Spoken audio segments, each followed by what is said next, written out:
I presume you're here in order to learn of magecraft.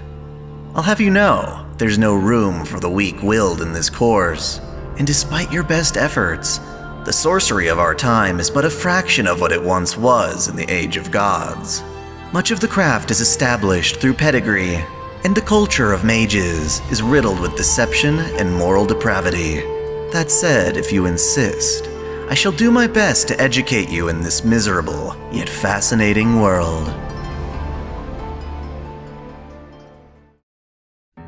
In our previous lesson, I spoke of the structure of our universe on a macro level, covering how we are currently part of just a single world, a single timeline out of many that the universe at large maintains. It's important to know that other timelines exist, given that it's possible for us to interact with them to an extent. On the opposite end, it's just as important for us to realize the aspects of our own world that continue to evade us.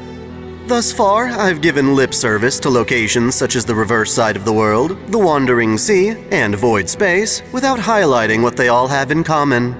As such, today's lesson will be on textures, the layers of reality that exist in tandem with the reality we typically interact with. Obviously, our Earth is a planet orbiting the Sun in the Milky Way galaxy. It is a physical, tangible location that we humans and other life forms travel across, explore, and reside upon. That's how we perceive our world. We have no choice but to do so, and yet it would be foolish to assume the world only consists of things we can reach, see, and touch as mortal beings. By now, you all have experience with reality marbles, for instance, which use tremendous amounts of mana to force one's mental landscape onto the world. Bounded fields also separate aspects of reality from each other. An entire location can be hidden away by a spell, and without prior knowledge or the ability to sense such things, you'd never know it existed. Well, on a much larger scale, our planet consists of textures, or layers of reality that wrap around the planet.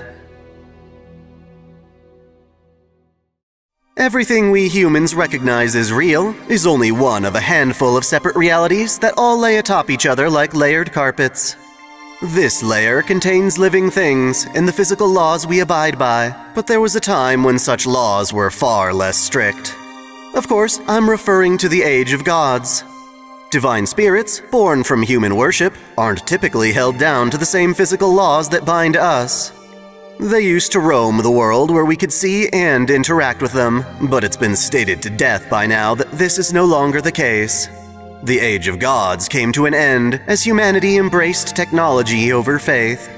The gods and other phantasmal species didn't go extinct, however. Instead, they merely migrated to a texture below ours, one that we call the reverse side of the world.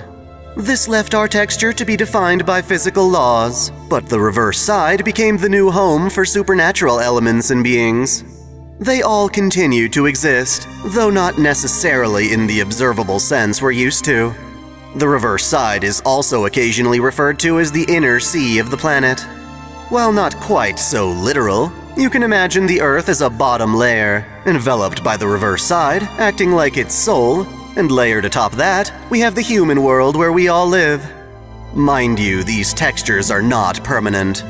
Just like the gods migrated from our layer to the reverse side, certain beings and powerful artifacts can create, alter, or even remove textures. To that end, the planet needs to maintain its textures, else they can be peeled away. Such would be the equivalent of the world's destruction, at least as far as we mortals are concerned. For instance, some may wish to resurrect the Age of Gods by discarding our layer, exposing the reverse side beneath it. To prevent this and other textural damage, Earth anchors its textures with the divine construct Rungo-Miniad. In its true form, it is a pillar, or tower of light, that binds the planet's textures together. As the king who stood at the final moments of the Age of Gods, King Arthur was entrusted Rungo-Miniad in the form of a lance, though it's worth noting the lance is merely a shadow of its main body. As a tower stitching together reality and illusion, it is often more metaphysical, such as the Root or Throne of Heroes. While there are other divine artifacts that serve to anchor our world's textures, Rungo-Miniad is considered to be the most stable and significant. In a vague sense, the reverse side of the world can be described as the Earth that once was, the way things were before humanity existed. Considering that humans are a critical part of the gods and other phantasmal beings, however, it's more accurate to say that the reverse side is a safe haven where supernatural concepts gather after humanity had abandoned them. It's just as much a record of humanity's mythological past as it is the planet's. Considering the reverse side of the world doesn't follow our physics, it's not surprising that it also doesn't follow our same magecraft. Spells meant to affect humans, like the third magic, Heaven's Feel, don't apply to gods or phantasmal species. Generally speaking, humans can't interfere with the reverse side, let alone enter it, without a connection to the supernatural. It's difficult even for heroic spirits to traverse between the two textures, even with access to infinite attempts. When the Age of Gods ended, and phantasmal species migrated to the reverse side, some took longer in that journey than others. The British Isles, for instance, were one of the last places for the gods to vacate. As a result, the humans there were able to remain in contact with phantasmal beings for an extended period of time. During this era, the fairies, in particular, interacted with humans rather frequently, greatly influencing the legends surrounding King Arthur.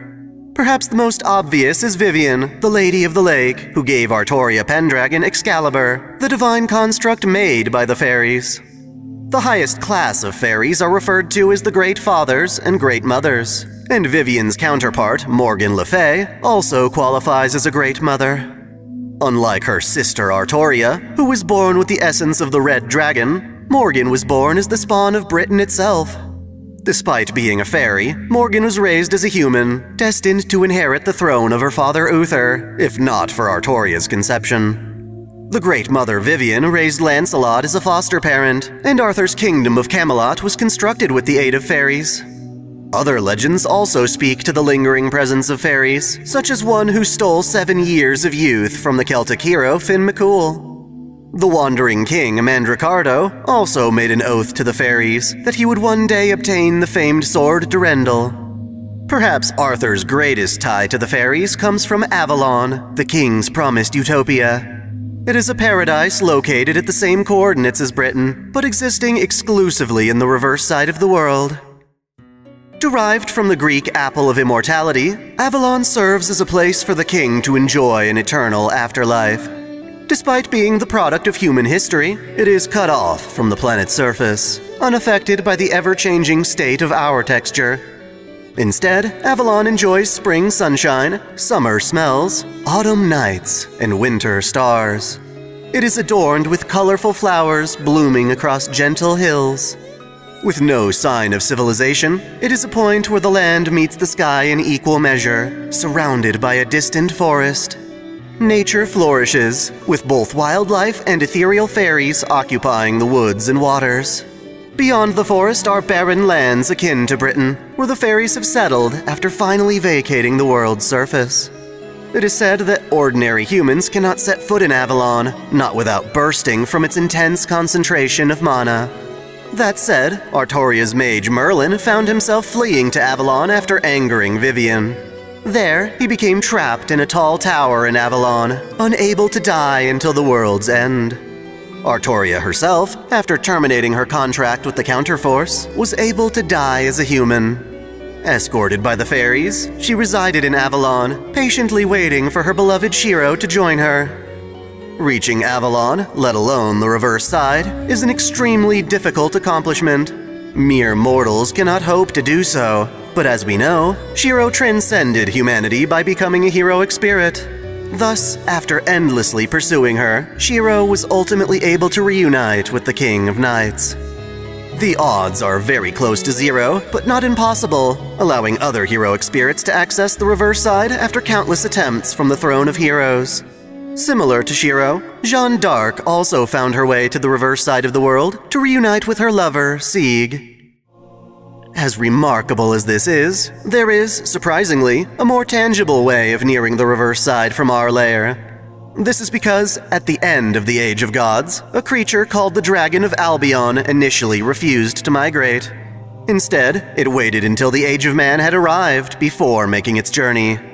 It dug deep beneath the ground, but died before reaching the reverse side, leaving behind a deep abyss where parts of its body fused with the earth. This cavern became known as the spiritual tomb of Albion, the very foundation upon which the clock tower was built. I'd mentioned this tomb before, but never in its relationship to the reverse side. As one travels deeper into the tomb, the more remnants from the Age of Gods can be found, including certain phantasmal species and mystical resources. The Mages Association even has its own force, the Secret Autopsy Division, which mines the tomb for said resources. Mind you, the tomb is not a linear path, but more of an underground labyrinth, which can be entered from a scarce few entrances throughout the world. While the Clock Tower's management department has tried to control entrances to the tomb, others have still made their way inside. Hoping to claim the tomb's secrets for themselves, these grave robbers often wind up lost or disappearing into the abyss. While not a grave robber himself, Kuro Arashino earned his nickname Dr. Heartless after falling from the tomb into the world of fairies and having his heart stolen by them.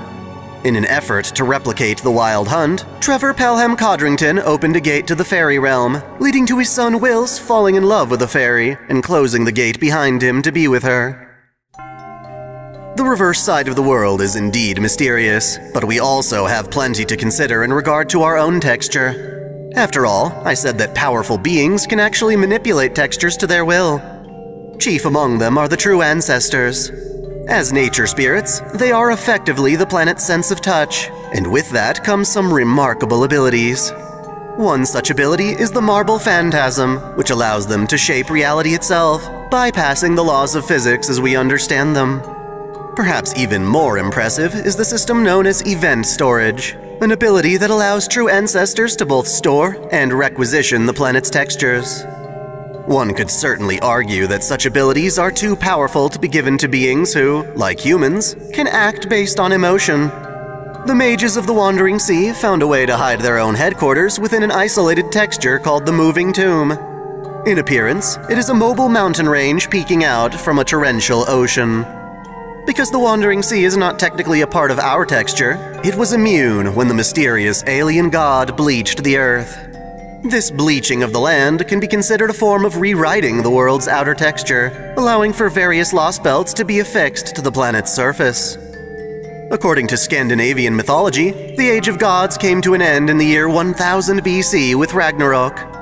Rather than the Norse gods migrating to the reverse side, they were burned away, leaving humanity to prosper in their absence. In a rather strange event, the mischievous goddess Ishtar once made use of a holy grail to place a texture of Venus across the land of Connacht in order to recreate her bull of heaven, Gugulana. The last thing I wish to bring up is another way through which to escape the planet's textures, that being void space. Think of it as a sea of imaginary numbers that exists independent from the world's reality. I bring it up because mages have actually used void space in their various pursuits. For instance, the Chaldea Security Organization uses its shadow border to zero sail, essentially leaving the planet's texture to traverse void space. It is a risky procedure, but it has enabled them to enter and exit lost belts, which are normally isolated within their respective storm walls. It seems that not even the might of gods can harm Chaldea while taking refuge in void space. In addition, the mage Trisha Fellows once utilized void space to both hide and preserve her decapitated head, in turn keeping her unique mystic eyes out of the clutches of evil. Getia's Temple of Time existed within void space, allowing it to preside over the 7 singularities scattered across history. And also, before being summoned by Kingu, the beast of humanity Tiamat was sealed within void space. In summation, the world as we know it is only one of different textures that envelop the Earth like layers of fabric. The texture we live in is tied to all our physical laws, home to the Age of Man. But beneath us is a layer of reality called the reverse side of the world, which is occupied by the various divine and phantasmal beings that left us after the Age of Gods. Certain artifacts, namely Rungominiad, serve to tether these textures to the planet so that the Age of Gods is not forcefully brought back. Even without that threat, our own texture is still susceptible to being manipulated or entirely overwritten, making it wise for us to consider hiding within other textures, or even the void space that transcends our reality altogether. Regarding our next lesson, I would like to once again invite you all to propose your own topics for the curriculum. I must say, we've come far since this class began, and I would be delighted to accommodate your interests.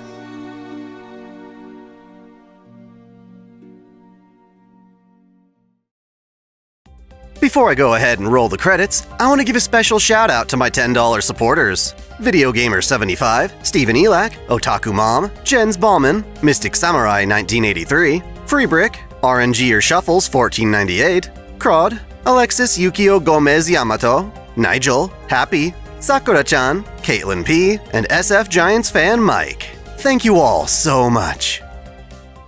Thanks for watching. If you enjoy this channel, help us grow by liking, commenting, sharing the video, subscribing to Otaku Daikun, and most of all, smashing that notification bell so you don't miss out on all of our anime discussion, lore, or Let's Play content. You can support us directly through Patreon, Subscribestar, or our YouTube membership, all of which come with benefits like exclusive vids and early access. As always, Celebrate your fandom!